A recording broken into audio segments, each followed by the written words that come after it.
দর্শক, দিন যত সামনের দিকে এগিয়ে যাচ্ছে, ডক্টর ইউনূসের অন্তর্বর্তী সরকারের প্রতি ছাত্র জনতার সমর্থন, জনসমর্থন দিন দিন ক্ষীণ হয়ে আসছে। কিন্তু এই পেছনের রহস্যটা কি? এই দেশের মানুষ কেনই বা এই সরকারের প্রতি আস্থা দিন দিন হারিয়ে ফেলছে? তার উপর আবার আগুনের মধ্যে ঘি ডাললো যুক্তরাজ্য। তারা এমনই একটা বিস্ফোরক তত্ত্ব বাংলাদেশ সম্পর্কে দিল, যেটা কল্পনাও করা যায় না।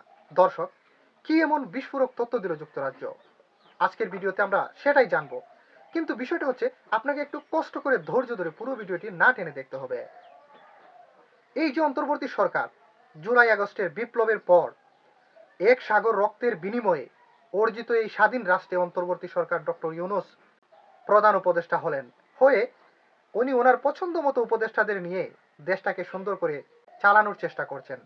কিন্তু সুন্দর করে চালাতে গিয়ে তিনি কতটুকু সুন্দর করতে পারছেন, তিনি কতটুকু জনসমর্থন পাচ্ছেন, দেশে থাকা বিরাজমান রাজনৈতিক দলগুলোর কতটুকু সমর্থন পাচ্ছে এই অন্তর্বর্তী সরকার, ডক্টর ইউনূসের পায়ের তলায় কতটুকু মাটি আছে, তিনি কতটুকু শক্তিশালী মনে করছেন তার এই অন্তর্বর্তী সরকারকে, দেশে থাকা যে রাজনৈতিক দলগুলো রয়েছে তারা যতটুকু পরিমাণ এই অন্তর্বর্তী সরকারকে সাপোর্ট করার কথা, ঠিক ততটুকু আসলে করছে না।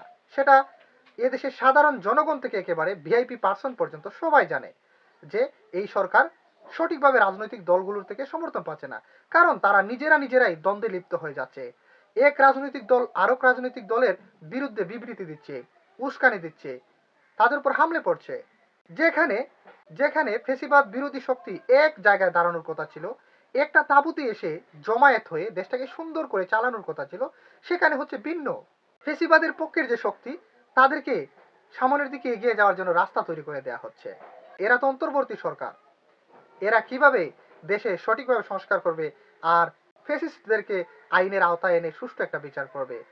কারণ তারা তো নির্বাচিত কোনো সরকার নয়, তাদের তো কোনো রাজনৈতিক দল নেই। তাদের শক্তির উৎসটা তারা কোথায় পাবে? এই রাজনৈতিক দলগুলো থেকেই তো পাবে, কিন্তু সেটা তো তারা পাচ্ছে না। যদি তারা সঠিকভাবে এই শক্তিটা তারা পেত, তাহলে হয়তো বা শক্তি দেখিয়ে আর এই সাহস নিয়ে তারা সংস্কার করত এবং ফেসিবাদদেরকে সুষ্ঠু একটা বিচারের মাধ্যমে তাদেরকে আইনের আওতায় এনে তাদেরকে বিচার করত।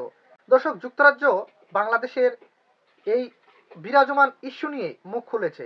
তার একটা প্রতিবেদন তৈরি করেছে, যে প্রতিবেদনে তারা এই একটা সিদ্ধান্তে উপনীত হয়েছে যে খুব শীঘ্রই বা হয়তো বা ভবিষ্যতে বাংলাদেশে একটা সন্ত্রাসী হামলা হতে পারে।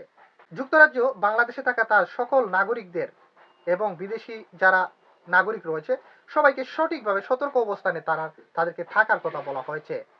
কারণ বলা যায় না যখন তখন যেখানে সেখানে সন্ত্রাসী হামলা ঘটতে পারে, এটা ঘটার সম্ভাবনা রয়েছে। কারণ সরকারের যথেষ্ট দুর্বলতা রয়েছে, যার কারণে যুক্তরাজ্য এরকম একটা সন্দেহ তারা করছে। তারা মনে করছে যে যে জায়গার মধ্যে জনসমাগম বেশি হবে, অথবা যে জায়গার মধ্যে বিদেশি নাগরিক অবস্থান করছে, অথবা যানবাহন টার্গেট করে সন্ত্রাসী হামলা হতে পারে।